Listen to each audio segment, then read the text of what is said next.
Seri 10 Bukek Xiansu. Jodoh Raja Wali. Cerita, Ho Ping Hu. Audiobook, novel silat. Bab 50. Selama beberapa bulan ini Pang Cuilan telah diajari dasar-dasar ilmu silat tinggi dan terutama sekali dilatih ilmu ginkang sehingga gadis yang lemah lembut itu kini dapat bergerak dengan cepat, bahkan dapat melakukan perjalanan dengan cepat dan tubuhnya tidak mudah lelah seperti sebelum dia menjadi murid Kim Sim Niko. Biarpun kepandaiannya belum boleh diandalkan untuk menyerang orang lain, akan tetapi kegesitannya sudah cukup untuk menghindarkan diri dari serangan orang. Pada suatu hari, Niko tua dan darah cantik ini memasuki sebuah hutan di kaki pegunungan Tai Hang San. Dari tempat tinggal Niko itu, yaitu di kuil Kuan Im Bio yang letaknya di lereng bukit Tai Hang San, menuju ke daerah Hopei tidaklah begitu jauh, akan tetapi harus melalui banyak hutan liar dan makan waktu perjalanan kurang lebih 3-4 hari. Pada hari ketiga itu, mereka memasuki hutan besar dan di dalam hatinya, Kim Sim Niko sudah merasa khawatir sungguh pun dia tidak mengatakan sesuatu kepada Cuilan.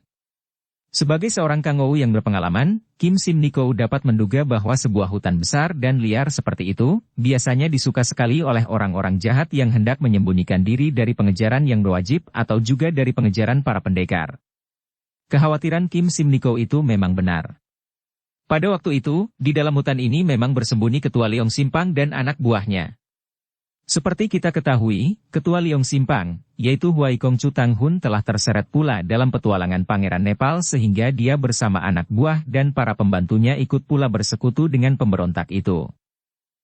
Setelah benteng pemberontak dapat dihancurkan dan Huai Kongcu Tanghun bersama sisa anak buahnya berhasil melarikan diri, tentu saja dia tidak berani kembali ke sarangnya semula, yaitu puncak naga api yang terletak di pegunungan Luliangsan, melainkan bersembunyi di dalam hutan besar di kaki pegunungan Tai Hang San itu.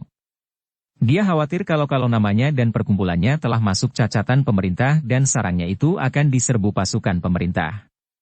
Apalagi karena dalam pertempuran di benteng itu, dia telah ditinggalkan oleh 3 orang tangan kanannya yang dipercaya, yaitu Tosuhak Im Chu, Ban Kin Kui Kuan Oke, dan Hai Leong Pang Chiok Gutu.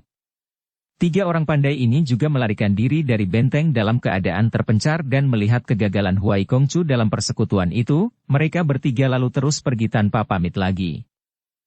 Huai Kongcu hanya berhasil mengumpulkan 20 orang lebih sisa anggota Leong Simpang dan bersama mereka dia cepat kembali ke puncak naga api untuk mengambil semua hartanya yang ditinggalkan di situ, kemudian membawa hartanya pergi dan bersembunyilah dia dan anak buahnya di dalam hutan ini, menanti saat baik untuk membangun kembali perkumpulannya yang menjadi lemah dan rusak akibat gagalnya persekutuan membantu Pangeran Nepal itu. Ketika Niko tua dan darah muda itu sedang berjalan di antara pohon-pohon raksasa dalam hutan yang sunyi itu, tiba-tiba Kim Sim Niko memegang lengan muridnya dan berhenti melangkah. Biarpun dia sudah tua sekali, namun berkat latihan ketat di waktu mudanya, maka panca inderanya masih peka dan tajam, pendengarannya masih dapat menangkap suara yang tidak sewajarnya. Ada apakah, Subo? Bisik Pang Cuilan khawatir ketika melihat wajah Subonya yang serius. Ses. Kim Sim Niko berbisik pula. Cuilan makin khawatir, mengira bahwa tentu Subonya melihat atau mendengar suara seekor binatang buas, maka darah ini merasa ngeri juga. Tiba-tiba terdengar suara berisik dan dari balik pohon-pohon besar itu muncullah seorang laki-laki bertubuh jangkung diikuti oleh 5 orang lain.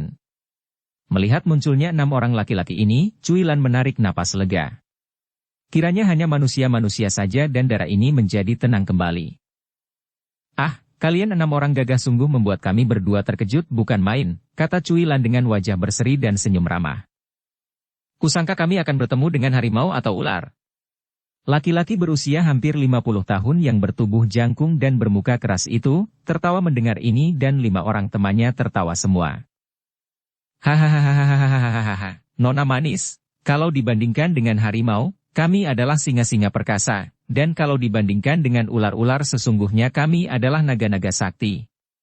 Setelah berjumpa dengan kami, kalian berdua harus menyerah untuk menjadi tawanan kami. Menjadi tawanan? Cuilan bertanya dengan penasaran. Darah ini memang memiliki ketabahan besar, maka kini dia pun tidak menyembunyikan kemarahannya dan sedikit pun tidak kelihatan takut karena dia merasa berada di pihak yang benar. Apakah kesalahan kami berdua? Dan untuk apa kami hendak ditawan? Kembali 6 orang itu tertawa dan si jangkung membusungkan dada.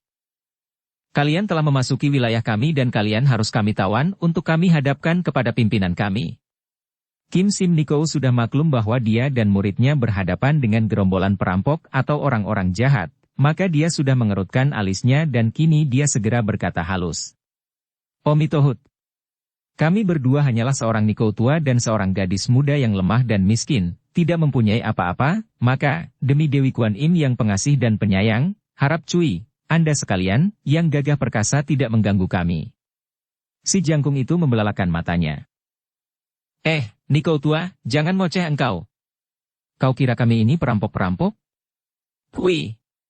Kami adalah orang-orang gagah perkasa dari Liong Simpang, tahu?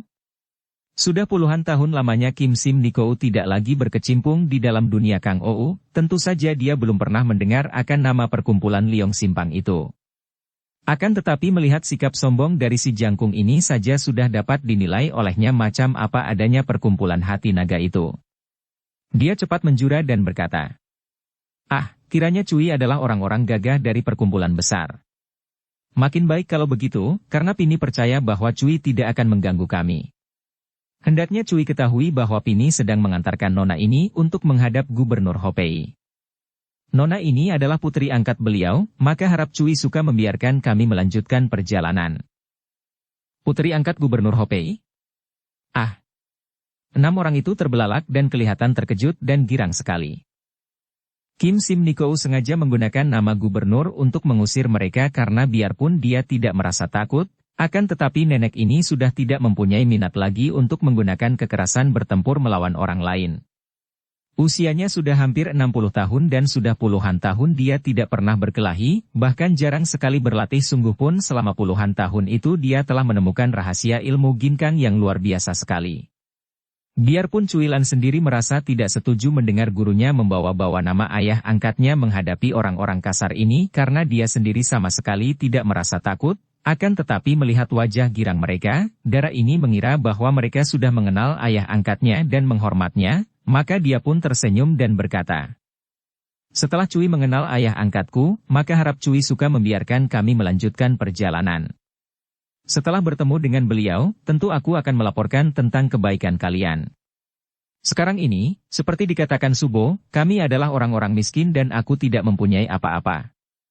Cuilan menghentikan kata-katanya karena tiba-tiba si jangkung itu tertawa bergelak diikuti oleh teman-temannya.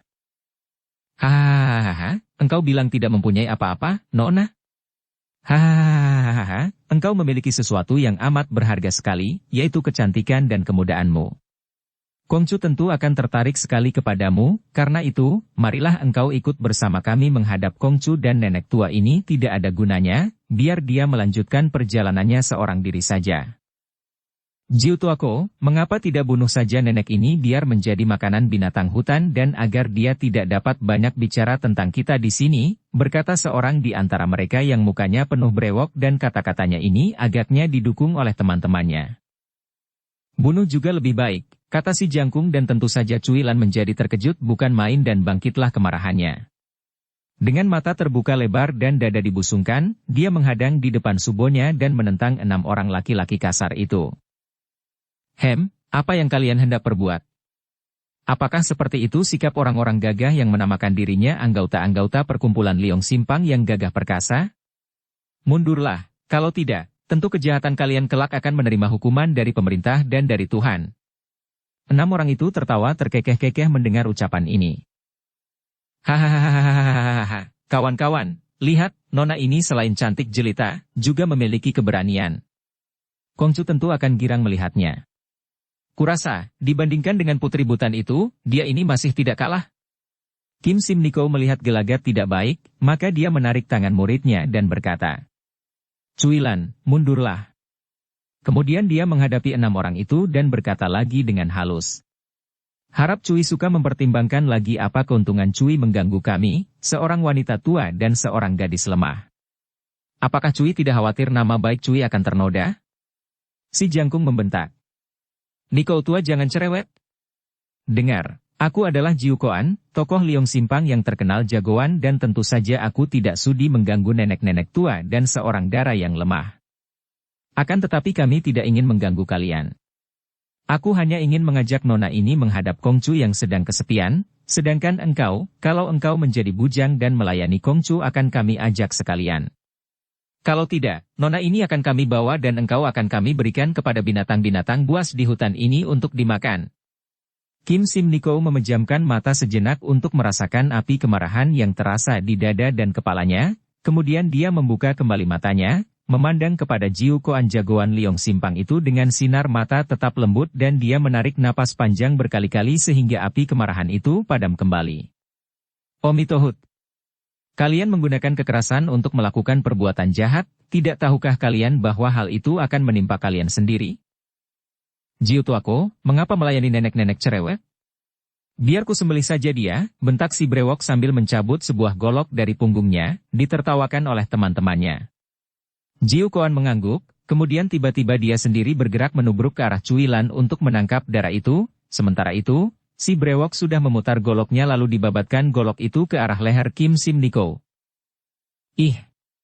Cuilan menjerit ngeri akan tetapi dengan ringan sekali tubuhnya sudah meloncat ke samping sehingga Jiu Koan hanya menubruk tempat kosong belaka. Inilah hasil beberapa bulan digembleng oleh Kim Sim Niko dalam hal ginkang. Melihat betapa mudahnya dia mengelak, Cuilan menjadi besar hati dan dia bersikap waspada memandang kepada si jangkung yang kelihatan terheran itu.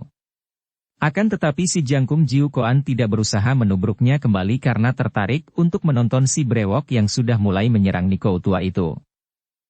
6 orang itu terkejut sekali seperti juga si brewok karena biarpun si brewok menyerang sedemikian cepatnya, ketika golok itu menyambar, tubuh nenek itu tiba-tiba saja lenyap.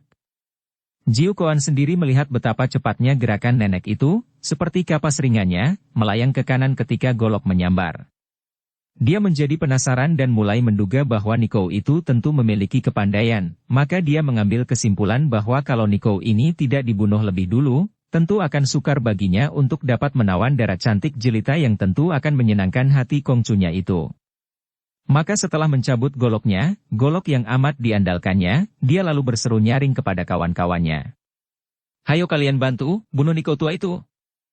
4 orang kawannya cepat mengeluarkan senjata masing-masing dan beramai-ramai mereka berlima lalu mengeroyok Kim Sim Niko. Hujan senjata menyambar ke arah tubuh Niko itu, menyilaukan mata sinar golok dan pedang yang berkilat-kilat. Namun sungguh mengejutkan mereka karena biarpun mereka kadang-kadang dapat melihat dengan jelas tubuh atau bayangan nenek itu, tidak ada satupun di antara serangan-serangan mereka mengenai sasaran. Nenek tua itu seperti pandai menghilang saja dan tahu-tahu, begitu diserang, bayangan itu lenyap dan telah berada di tempat lain, di belakang atau di kanan kiri mereka.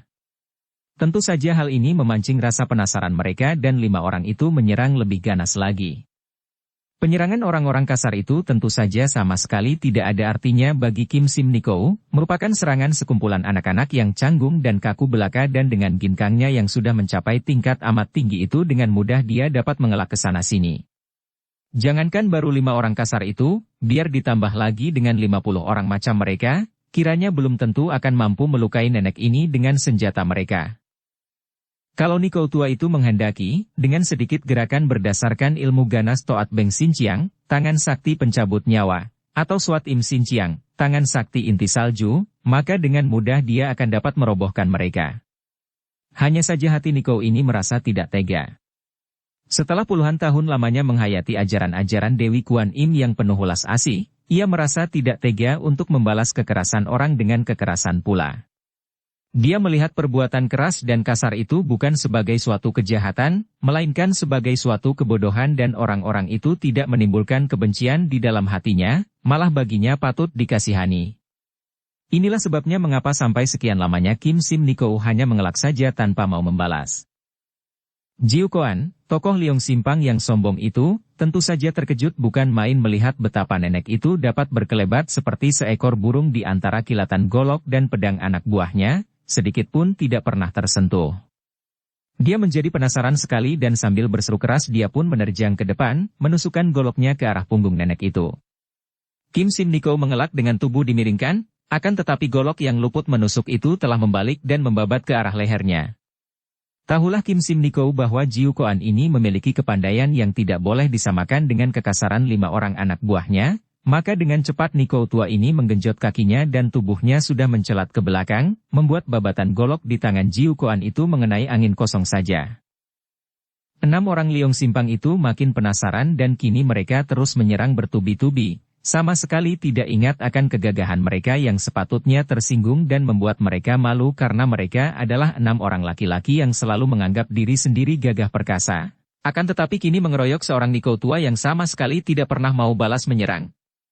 Kim Sim Niko akhirnya maklum bahwa kalau dia tidak mengalahkan mereka, 6 orang yang tidak tahu diri ini tentu akan terus menyerang, dan dia pun mengkhawatirkan keselamatan Cuilan. Maka tiba-tiba nenek tua itu mengeluarkan suara melengking nyaring dan di lain saat, terdengar pekik kaget berturut-turut golok dan pedang mereka terlepas dari tangan dan telah dirampas semua oleh Kim Sim Niko.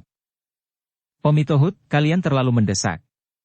Kim Sim Niko berseru dan satu demi satu dia mematahkan pedang dan golok itu dengan jari-jari tangannya yang kurus dan kecil. Mendengar suara, peletak-peletok, dan melihat betapa golok dan pedang mereka itu dipatahkan seperti orang mematahkan lidi saja, 6 orang itu terbelalak dengan muka pucat. Tahulah mereka sekarang bahwa Niko tua itu ternyata adalah seorang yang sakti, memiliki kepandaian yang amat tinggi dan luar biasa. Selagi mereka terbelalak dan tidak tahu harus berbuat apa, tiba-tiba terdengar suara orang di belakang mereka. Apakah yang sedang terjadi di sini? Legalah hati Jiu Koan dan anak buahnya mendengar suara ini. Jiu Koan cepat membalik dan menghadap seorang laki-laki muda yang usianya 30 tahun lebih akan tetapi masih nampak muda sekali, nampaknya baru berusia 20-an tahun lebih. Pakaiannya serba baru dengan baju berkembang-kembang, sepatunya mengkilap. Seorang yang tampan dan pesolek, yang kini berdiri dan biarpun dia bertanya kepada anak buahnya, namun sepasang matanya dengan jalang melahap kecantikan Cuilan yang berdiri tidak jauh dari tempat itu. Dengan tangan kiri memegang kipas yang dikembangkan, maka Huai Kongcu Tang Hun, ketua Liong Simpang ini pantas menjadi seorang sastrawan yang sopan dan halus budi. Mukanya putih seperti dibedaki, dan di punggungnya nampak gagang sebatang pedang yang terukir indah dan dihias ronce merah. Kongcu, nenek ini lihai bukan main dan kami tak berdaya terhadapnya. Senjata kami dirampasnya, harap Kongcu suka menghajarnya. Huai Kongcu Tang Hun mengerutkan alisnya, akan tetapi mulutnya masih tersenyum dan matanya mengerling tajam ke arah Cuilan yang tentu saja merasa tidak enak dan juga agak tak senang melihat kekurangajaran dalam mata pemuda asing itu. Jiu Koan, ceritakan yang jelas mengapa kalian ribut-ribut dengan Lo Suthai ini, kata Huai Kongcu, suaranya halus sikapnya menarik dan sopan. Kongcu, kami melihat nenek dan nona ini lewat di sini, melanggar wilayah kita, maka kami bermaksud untuk menghadapkan nona itu kepada Kongcu. Akan tetapi Niko tua ini melarang dan kami lalu menyerangnya. Seorang gagah perkasa harus malu untuk berbohong, tiba-tiba Cuilan berkata lantang. Hendaknya Kongcu tidak sembarangan percaya pelaporan orang-orang yang pengecut ini. Kami guru dan murid lewat di sini dalam perjalanan kami ke daerah Hopei, mana kami tahu bahwa hutan ini menjadi wilayah kekuasaan mereka? Si jangkung ini lalu hendak menangkap aku dan hendak membunuh Subo, dan Subo hanya membela diri saja ketika hendak dibunuh. Harap Kongcu membiarkan kami berdua guru dan murid melanjutkan perjalanan kami. Kongcu, nona itu adalah putri angkat Gubernur Hok Tian Ki di Hopei, tiba-tiba si jangkung berkata dan berubahlah wajah Tang Hun. Dia tersenyum dan matanya menatap wajah cantik Cuilan. Ah, kiranya Xiao adalah putri angkat Gubernur Hopei? Selamat datang di wilayah kami dan kupersilakan nona untuk sudi singgah di gubuku sebagai seorang tamu terhormat. Cuilan mengerutkan alisnya.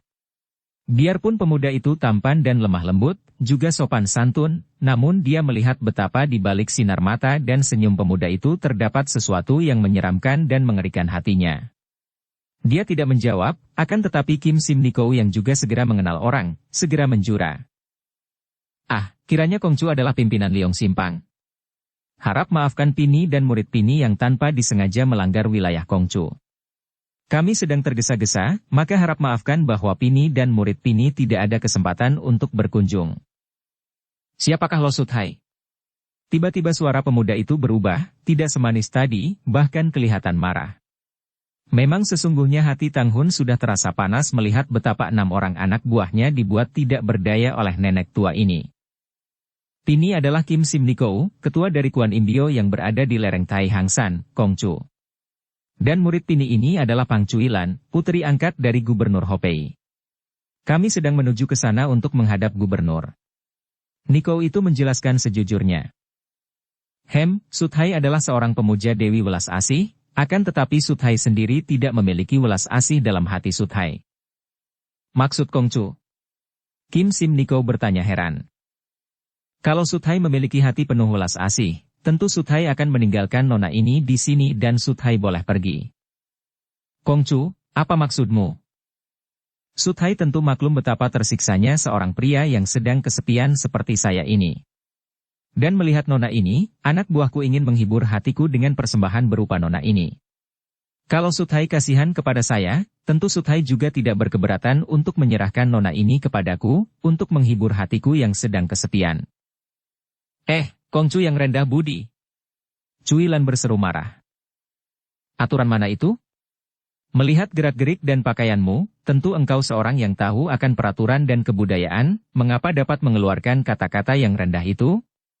Tang Hun tersenyum. Nona Pang Cuilan, begitu melihatmu aku sudah jatuh cinta kepadamu. Engkau begini cantik jelita, halus budi dan penuh keberanian. Sungguh pantas kalau menjadi teman hidupku.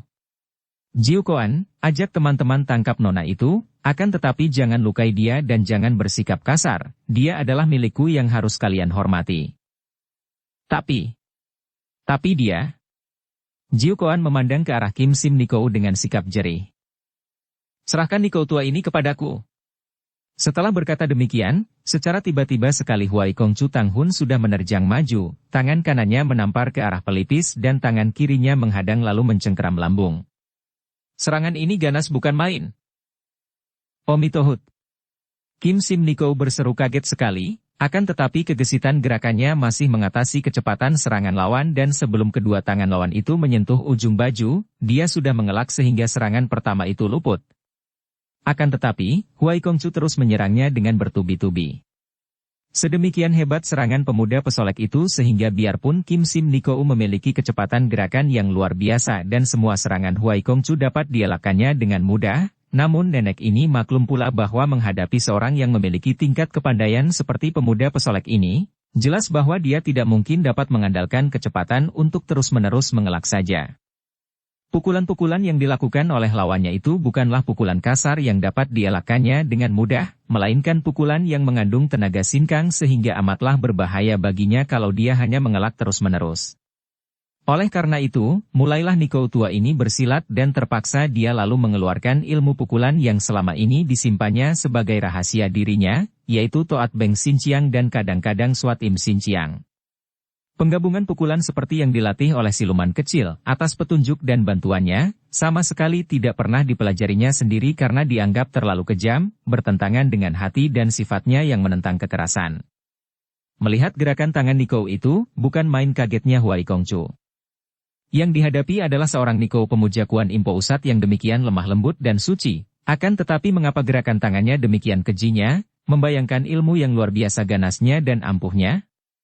Dia tidak tahu bahwa Kim Sim Nikou dahulunya di waktu muda adalah murid datuk-datuk ilmu persilatan yang termasuk datuk kaum sesat akan tetapi, karena memang kurang latihan, akhirnya Kim Sim Nikou harus mengakui keunggulan murid dari nenek iblis Durganini itu.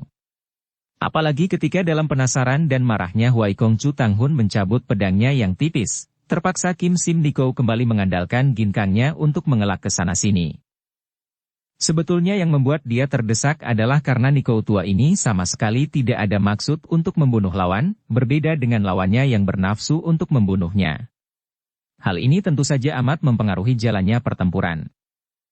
Kalau dia selalu berhati-hati dan hanya melakukan serangan balasan yang sifatnya menjaga diri saja, sebaliknya lawan menghujankan serangan maut untuk membunuh.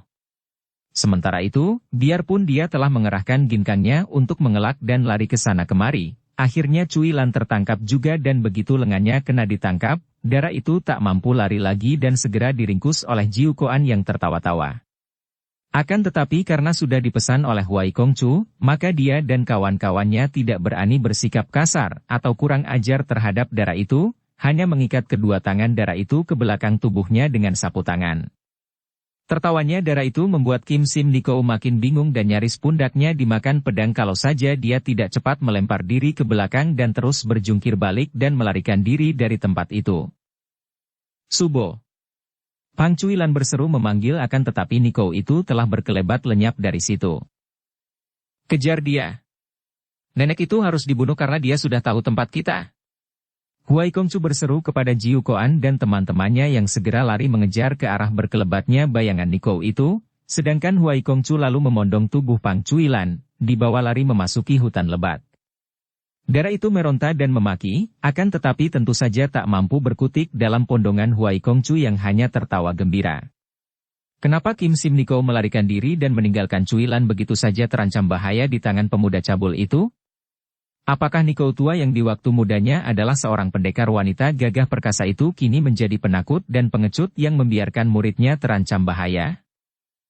Tentu saja tidak demikian, Kim Sim Niko maklum bahwa kalau dia mengandalkan kekuatannya sendiri saja dia tidak akan mampu menyelamatkan Cuilan, bahkan dia sendiri yang akan celaka karena Huai Kongcu Tang Hun ternyata amat lihai dan agaknya memiliki banyak anak buah. Oleh karena itulah maka dia sengaja melarikan diri untuk mencari bantuan.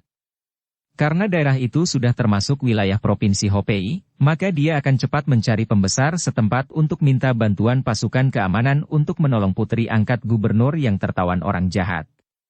Kalau pembesar setempat mendengar bahwa yang tertawan Huai Kongcu adalah putri angkat gubernur Hok Tianqi, sudah pasti pembesar itu mau membantu. Ketika Niko tua itu sudah mulai berpeluh dan terengah-engah karena sejak tadi melakukan perjalanan dengan berlari cepat, tiba-tiba dia mendengar seruan dari samping. Ibu. Mengapa tergesa-gesa? Hendak pergi kemanakah? Kian Bu.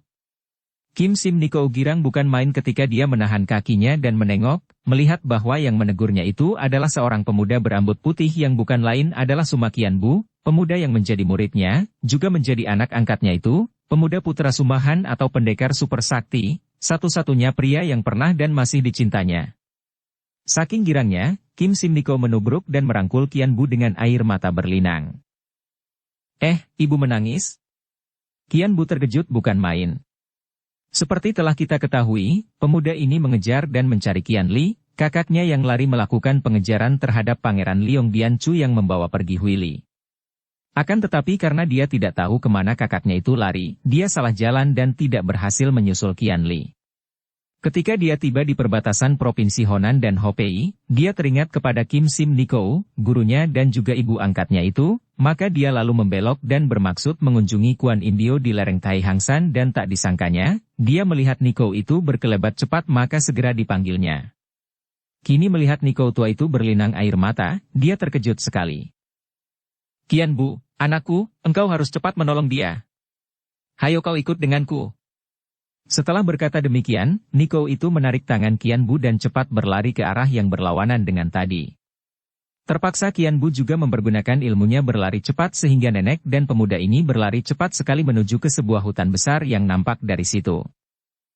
Dia siapakah, Ibu? Kian Bu bertanya karena dia merasa heran dan ingin tahu sekali mengapa ibu angkatnya kelihatan begitu gugup dan bingung. Suatu sikap yang amat berlawanan dengan sikap Niko ini yang biasanya tenang dan lemah lembut. Dia. Pang Cuilan, jawab Niko itu sambil terus berlari, bahkan mempercepat larinya, padahal napasnya sudah terengah-engah.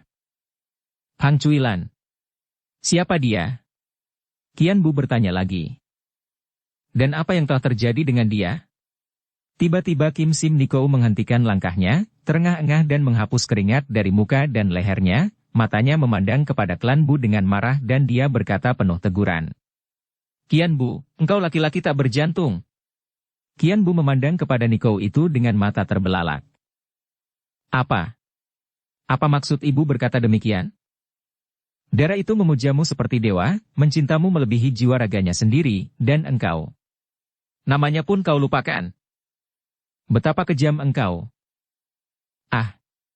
Kian Bu terkejut dan mengingat-ingat nama itu, namun tetap saja tak dapat diingat dan dikenalnya. Lupakah kau kepada putri mendiang lurah dusun Cian Licung di dekat Lokyang? Ah! Kiranya dia.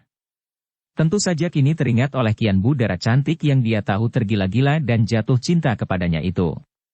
Dara yang ditolongnya ketika dusunnya diserbu perampok, keluarga ayahnya terbunuh semua, kemudian dia menitipkan darah itu sebagai dayang di gedung Gubernur Honan. Dan darah itu muncul kembali ketika dia bertanding melawan Xin Xiao Sengjin. Dalam pertemuan itu dia sengaja bersikap kasar kepada darah itu untuk meyakinkan hati darah itu bahwa dia tidak mencintanya karena sikap ini dianggapnya sebagai satu-satunya obat untuk menyembuhkan darah itu.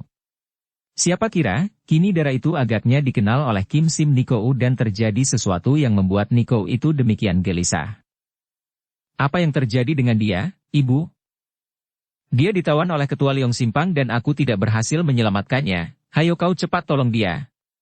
Nikou itu sudah berlari-lari dan Qian Bu cepat menyusulnya. Mari kau kugendong saja agar cepat. Ibu, kau sudah lelah sekali, kata pemuda itu dan tanpa menanti jawaban, dia sudah menyambar dan memondong tubuh Nikou tua itu dan dibawanya lari secepat angin. Harap kau tunjukkan jalannya. Kim Sim Nikou memandang pemuda itu dengan hati penuh kagum. Dia yang mengajarkan ilmu ginkang kepada pemuda ini, akan tetapi dibandingkan dengan pemuda ini, dia sekarang kalah jauh. Dan berada dalam pondongan pemuda ini, ada rasa keharuan menyengat hatinya karena dia membayangkan bahwa yang memondongnya bukan Suma Qian Bu melainkan ayahnya, Sumahan.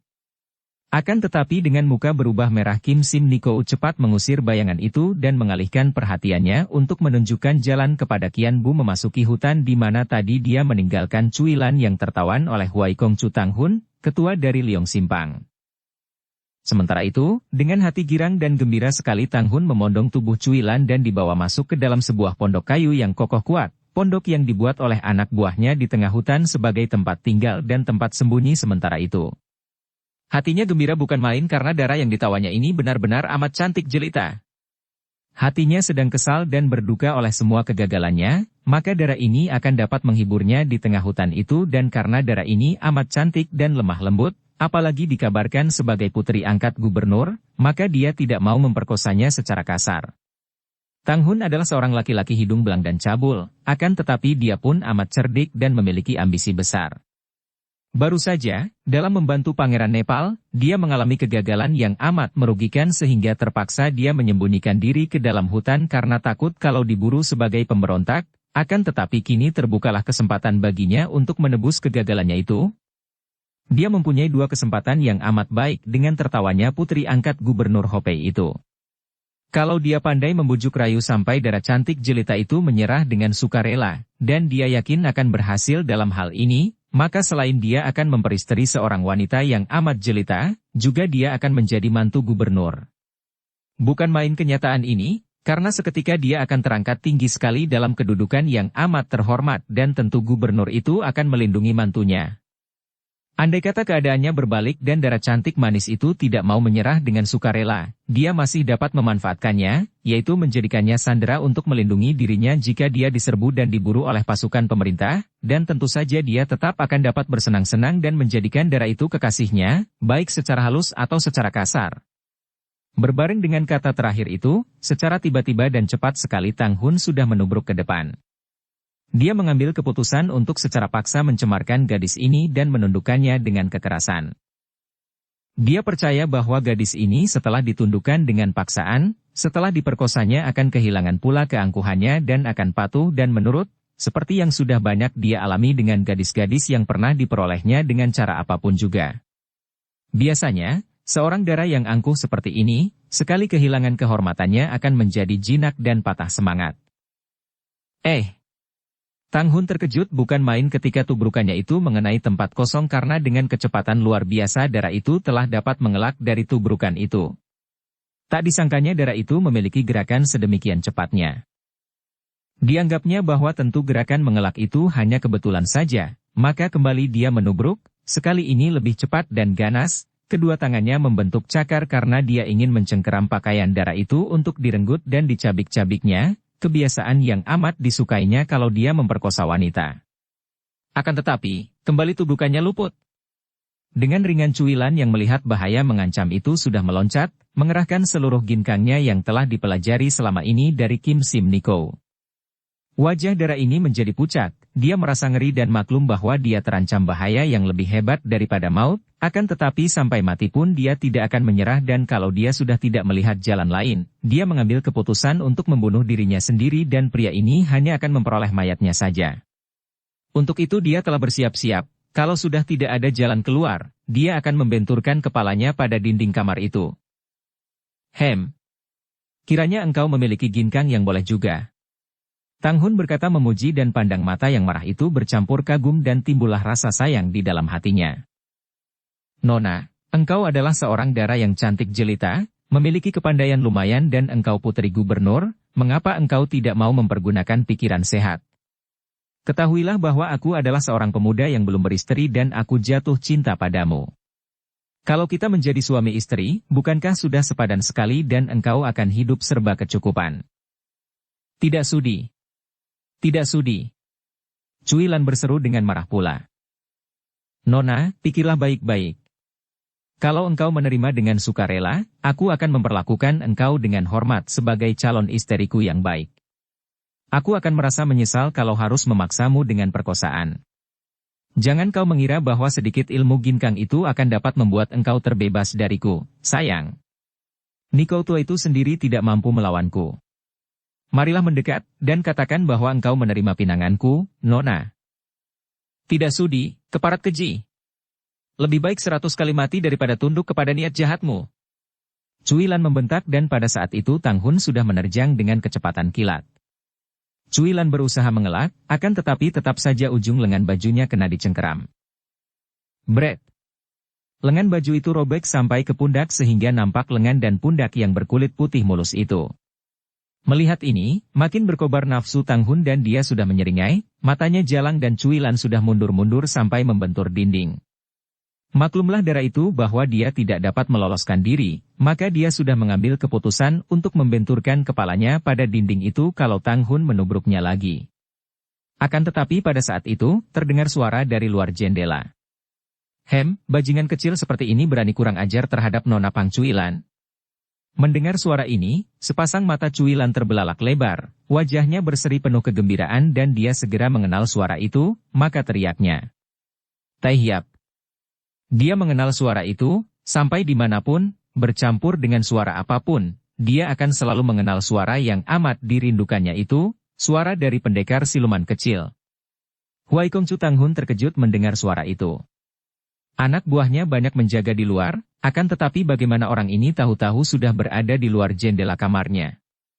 Hal ini saja menunjukkan bahwa orang itu tentu lihai. Sungguh pun dia tidak merasa jerih karena dia belum melihat siapa orangnya dan di dunia ini tidak banyak orang yang akan mampu mengalahkannya.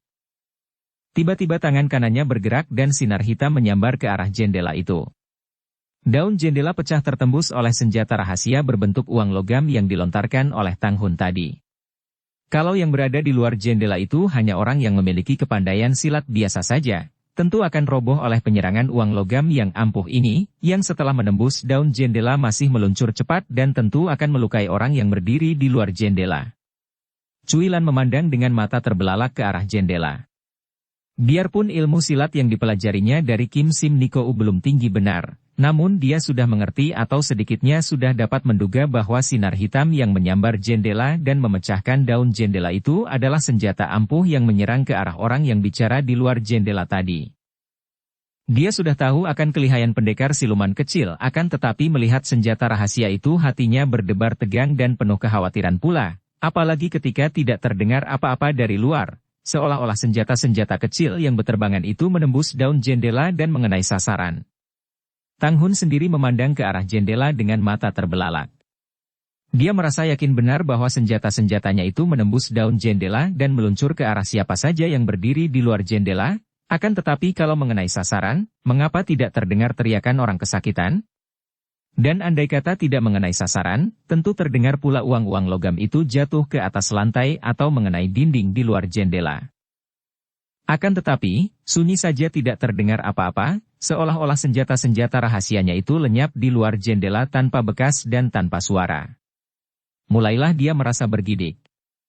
Akan tetapi tangannya sudah menggenggam beberapa buah mata uang lagi, siap untuk menyerang siapa saja yang memasuki kamar. Baik Cui Lan dan Tang Hun kini memandang ke arah daun jendela yang sudah penuh lubang ditembusi senjata-senjata rahasia tadi dengan hati penuh ketegangan. Dan perlahan-lahan daun jendela itu mengeluarkan bunyi dan bergerak, terbuka perlahan-lahan seperti hanya didorong oleh hembusan angin lembut. Seluruh urat syaraf di tangan Tang Hun sudah menegang dan dia sudah siap dengan senjata rahasia uang logamnya, dan sepasang mata Cui Lan kini terbelalak menatap ke arah jendela yang terbuka perlahan-lahan itu. Kemudian nampaklah sebuah kepala dan Cui Lan hampir saja menjerit kegirangan karena itulah kepala yang amat dicintanya, kepala yang dihias rambut putih panjang, kepala pendekar siluman kecil. Memang orang yang muncul dari balik jendela itu adalah pendekar siluman kecil Suma Qianbu. Seperti kita ketahui, Qianbu bertemu dengan Kim Sim Nikou yang kemudian dipondongnya untuk secepat mungkin mencari Cui Lan dan akhirnya mereka tiba di rumah besar dari kayu dalam hutan itu. Qianbu cepat mempergunakan kepandaiannya menyelinap dan tanpa diketahui siapapun dia berhasil mengintai dari luar jendela kamar Tang Hun, diikuti oleh Kim Sim Nikou dan mereka berdua mendengar semua yang telah terjadi di dalam kamar itu, mendengar penolakan yang gagah berani dari Cui Lan.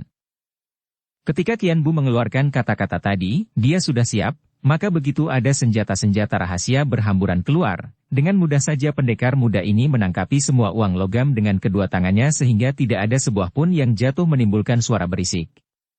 Kini pendekar itu meloncat dan memasuki kamar melalui jendela, tidak peduli akan sikap Tang Hun yang kini memandang terbelalak dengan muka berubah pucat sekali. Tentu saja ketua Liong Simpang ini mengenal Qianbu karena pendekar ini pernah menggegerkan benteng ketika Tang Hun masih berada di dalam benteng Pangeran Nepal. Tanpa disadarinya lagi, tangan yang menggenggam uang-uang logam itu gemetar, akan tetapi dengan nekat dia menggerakkan tangan melontarkan uang-uang logam itu ke arah tubuh Suma Qianbu. Pendekar muda ini secara tidak pedulian menggerakkan kedua tangannya dan sinar-sinar hitam menyambar dari kedua tangan itu ketika uang-uang logam rampasan tadi menyambut datangnya uang-uang logam yang dilontarkan Tang Hun. Terdengar suara nyaring dan semua uang logam runtuh dan menggelinding ke arah kaki Tang Hun. Huai Kongcu Tang Hun adalah seorang yang amat cerdik, maka dalam keadaan itu dia sudah mempunyai akal yang cerdik. Secepat kilat dia melompat dan menerjang, bukan kepada Qianbu melainkan kepada Cui Lan yang hendak ditangkapnya dan dipergunakannya sebagai sandera karena dia merasa jerih melawan Qianbu atau siluman kecil itu. Pengecut hina yang curang. Qianbu berkata dan tahu-tahu tubuhnya sudah mendahului Tang Hun, berkelebat dan menghadang di depan Cui Lan. Tai hiap. Cui Lan berseru lirih akan tetapi suaranya mengandung getaran penuh keharuan, penuh kebahagiaan, penuh cinta kasih. Diam-diam Qianbu merasa terharu dan kasihan sekali kepada gadis ini. Pantas saja ibu angkatnya memarahinya dan memakinya laki-laki kejam. Gadis ini benar-benar amat mencintanya, akan tetapi bagaimana mungkin dia dapat menyambut cinta itu kalau dia sendiri tidak ada hasrat untuk berjodoh dengan Cui Lan, betapapun sukanya kepada gadis ini. Melihat betapa siluman kecil tahu-tahu sudah menghadang di depannya, Tang Hun berlaku nekat. Dia berteriak memanggil anak buahnya, kemudian mencabut pedang tipisnya dan menyerang siluman kecil dengan ganasnya, diikuti oleh tangan kirinya yang melakukan pukulan dengan pengerahan tenaga sinkang. Namun, dengan tenang siluman kecil menyambut serangannya itu dengan elakan-elakan cepat. Pada saat itu, Kim Sim Nikou muncul dari jendela, langsung meloncat ke dekat Cui Lan. Subo. Cui Lan menubruk gurunya. Mari kita keluar dulu. Kim Sim Nikou menyambar tubuh muridnya dan membawanya meloncat keluar melalui jendela. Dua orang anak buah Tang Hun yang muncul dari jendela berusaha menyerang Nikou ini, akan tetapi dua kali Nikou itu menggerakkan kakinya, dua orang itu terjungkal dan Kim Sim Nikou terus membawa Cui Lan menjauh dari situ, membiarkan Qianbu membuat perhitungan dengan gerombolan penjahat itu. Kini belasan orang anak buah Tang Hun sudah memasuki kamar yang cukup luas itu, dan mereka maju mengeroyok. Qianbu bersikap tenang. Tidak banyak bergerak, hanya berdiri di tengah-tengah. Sikapnya biasa saja seperti bukan orang yang sedang menghadapi pertempuran. Akan tetapi setiap serangan Tang Hun tadi dapat dihindarkannya dengan mudah. Kini setelah belasan orang anak buah Tang Hun ikut maju, Qianbu menjadi marah. Dia masih berdiri diam di tengah-tengah, hanya biji matanya saja yang bergerak sedikit ke kanan-kiri dan dia seluruhnya mengandalkan perasaan dan pendengarannya untuk menghadapi serangan yang tak dapat dilihat oleh matanya. Dan setiap kali ada anggota Liong Simpang berani bergerak menyerang tubuh, memutarnya dan menggerakkan tangannya, maka penyerang itu tentu akan terpental dan roboh terbanting. Dalam waktu singkat saja, sudah ada 6 orang penyerang gelap yang roboh tak mampu bangkit kembali. Melihat ini, Tang Hun menjadi makin marah. Serbu. Keroyok bersama-sama dan secara berbareng. Kurung, teriaknya dan anak buahnya, walaupun kini merasa jerih sekali terhadap siluman kecil, mulai mengurung dan atas bentakan majikan mereka yang merupakan perintah, didahului oleh Tang Hun sendiri yang menubruk ke depan sambil menusukkan pedang tipisnya ke arah dada Qian Bu, mereka itu pun menyerang dalam saat yang hampir berbareng. Tiba-tiba nampak tubuh Qian Bu berkelebat lenyap. Tang Hun dan anak buahnya terheran-heran, akan tetapi keheranan mereka itu hanya sebentar saja karena tiba-tiba seperti kilat menyambar-nyambar. Bayangan Qian Bu nampak lagi dan pertama-tama tamparan yang keras sekali mengenai pelipis kiri Tang Hun. Huai Kongcu mengeluarkan pekik mengerikan dan dia terbanting roboh, tak bergerak lagi karena kepalanya retak oleh tamparan itu, kemudian secara berturut-turut, terdengar teriakan-teriakan dan belasan orang itu pun roboh semua. Tidak semua dari mereka tewas, akan tetapi sedikitnya tentu patah tulang lengan atau kaki, dan ketika mereka mampu membuka mata memandang, siluman kecil telah tidak berada lagi di dalam ruangan itu. Memang siluman kecil telah keluar dari dalam pondok itu dan di luar dia melihat Kim Sim Nikou dan Pang Cuilan telah menantinya. Sumatai Hiap. Cuilan berseru lirih dan menahan kedua lengannya yang ingin diulurkan ke arah pemuda itu. Qian Bu menarik napas panjang, memandang kepada Cuilan dan berkata dengan halus namun agak dingin. Nona, engkau baik-baik saja, bukan? Ibu, kemanakah ibu hendak pergi bersama Nona Pang? Qian Bu, dia adalah muridku, oleh karena itu dia ini terhitung sumoimu sendiri. Cuilan, engkau harus menyebut Suheng kepada Qian Bu, kata Nikou tua itu dan sekilas pandang saja maklumlah dia bahwa telah terulang kembali riwayat lama antara dia dan pendekar super sakti yang kini diperankan oleh Pang Cuilan dan pendekar siluman kecil. Seperti juga dia, Cuilan jatuh cinta setengah mati kepada Qian Bu, akan tetapi seperti pendekar super sakti pula, jelas nampak olehnya bahwa pemuda ini tidak membalas cinta Cuilan. Maka dia merasa kasihan sekali kepada Cuilan. Mendengar ucapan Nikou itu, dengan senyum manis dan wajah berseri Cuilan menjura kepada Qian Bu sambil berkata, Suma Suheng, maafkan aku. Sumoy, aku girang sekali engkau menjadi murid ibu. Kalian berdua hendak kemanakah dan bagaimana sampai terjatuh ke tangan Huai Kongcu itu? Dengan tenang Kim Sim Nikou lalu menceritakan bahwa Pang Cuilan telah diangkat anak oleh Gubernur Hok Tian Qi, dan dia sedang mengantar muridnya itu untuk pergi menghadap Gubernur Hok Tian Qi, akan tetapi di tengah jalan mereka bertemu dengan anak buah Liong Simpang sampai akhirnya Cuilan tertawan. Karena Pini tidak dapat mengalahkan Huai Kongcu, maka Pini tadinya hendak minta bantuan petugas keamanan yang tentu mau menolong kalau mendengar bahwa putri angkat gubernur tertawan gerombolan penjahat, tak terduga bertemu denganmu, Qian Bu. Berkali-kali sudah saya berhutang budi dan nyawa kepada Tai Hiap Suheng, entah bagaimana saya akan dapat membalasnya, terdengar Cuilan berkata dan suaranya terdengar penuh keharuan. Ingin dia meneriakkan bahwa dia mencinta pemuda itu dan ingin menghambakan diri, menjadi apapun dia rela asalkan dia dapat mendampingi pemuda ini selama hidupnya. Baik Kim Sim Nikou maupun Qian Bu sendiri maklum akan isi hati darah ini, maka Nikou itu hanya menundukkan muka, teringat akan pengalaman hidupnya sendiri. Akhirnya Qian Bu berkata setelah dia berpikir masak-masak. Pang Sumoy, memang engkau sudah sepatutnya menjadi putri gubernur, sudah selayaknya menjadi seorang gadis bangsawan yang terhormat.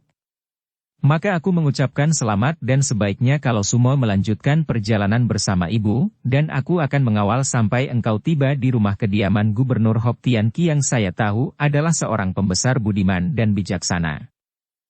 Akan tetapi aku tidak suka menjadi gadis bangsawan terhormat. Kau akan tinggal di rumah seperti istana dan menjadi putri.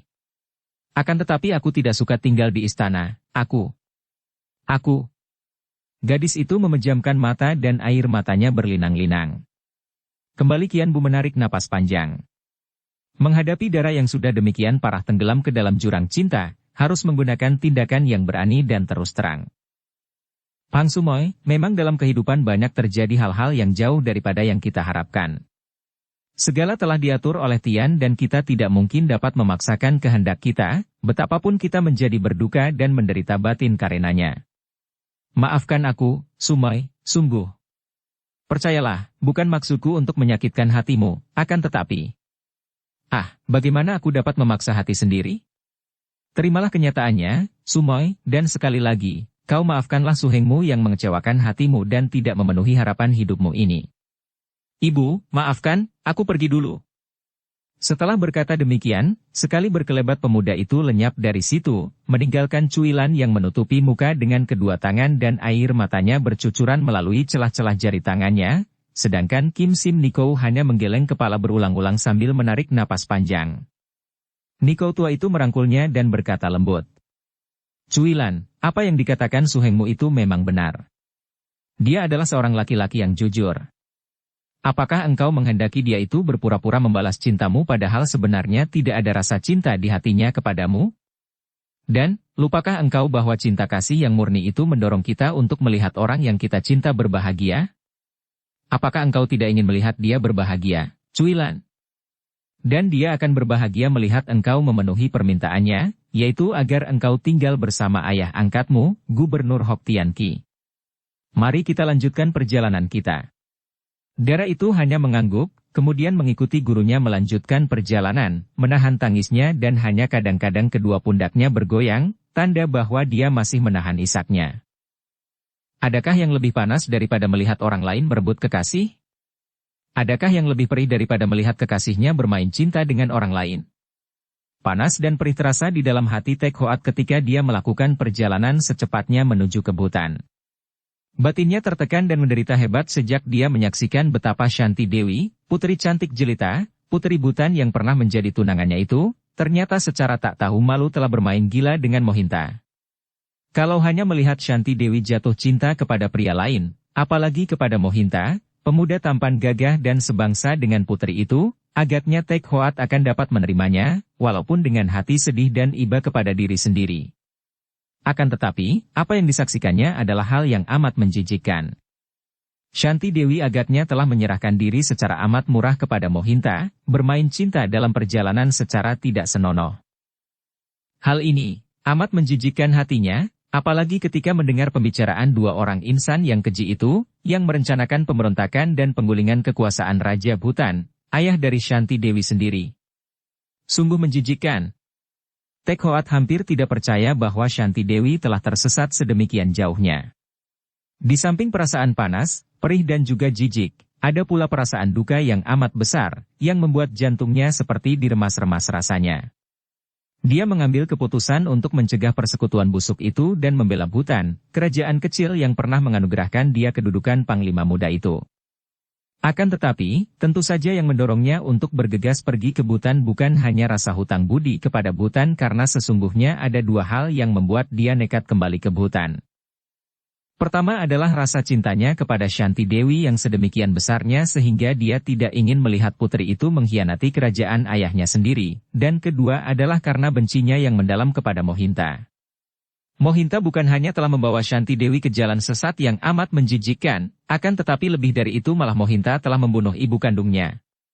Dia ingin memperlihatkan kepada Raja Butan bahwa dia, yang dianggap sebagai seorang anak haram tanpa ayah, seorang hinadina, ternyata jauh lebih berharga daripada sang putri Butan sendiri, putri dari raja itu sendiri yang mengkhianati ayah dan kerajaannya. Juga lebih berharga dari Mohinta, putra Panglima Tua atau Panglima pertama dari Butan. Akan tetapi ketika dia tiba di Butan, timbul kesangsian dalam hati Tek Hoat. Dapatkah dia meyakinkan hati raja akan kebenaran laporannya? Tentu laporan itu akan menimbulkan kegegeran besar dan banyak kemungkinan tidak akan ada yang mau mempercayainya. Juga Raja Butan tentu sukar untuk percaya ceritanya bahwa putrinya bersekutu dengan Mohinta dan kerajaan Nepal untuk menggulingkan kedudukannya. Tak masuk di akal. Dia sendiri, andai kata tidak mendengarkan percakapan dalam suasana penuh kecabulan itu antara Mohinta dan Shanti Dewi, kalau hanya mendengarkan kata-kata orang lain saja tentang pengkhianatan Shanti Dewi, tentu tidak akan percaya, bahkan akan marah kepada orang yang menceritakan hal itu. Tek Hoat adalah seorang pemuda yang amat cerdik. Biarpun dia sedang dimabuk kemarahan dan dendam, namun dia tidak bertindak secara sembrono. Setelah memutar otak mencari akal, akhirnya dia menyelinap memasuki kerajaan Butan di waktu malam dan berkat kepandaiannya yang tinggi, dia dapat mengandalkan ginkangnya untuk berkelebat dan memasuki kerajaan tanpa diketahui seorang pun penjaga. Tentu saja setelah dia berhasil memperoleh pakaian orang Butan yang diambilnya dari sebuah rumah dan berganti dengan pakaian itu. Dengan pakaian Butan ditambah sebuah sorban kuning, dia berubah menjadi seorang pemuda Butan biasa yang tidak akan menarik terlalu banyak perhatian. Malam hari itu, Panglima Jain sedang duduk termenung dalam kamar kerjanya.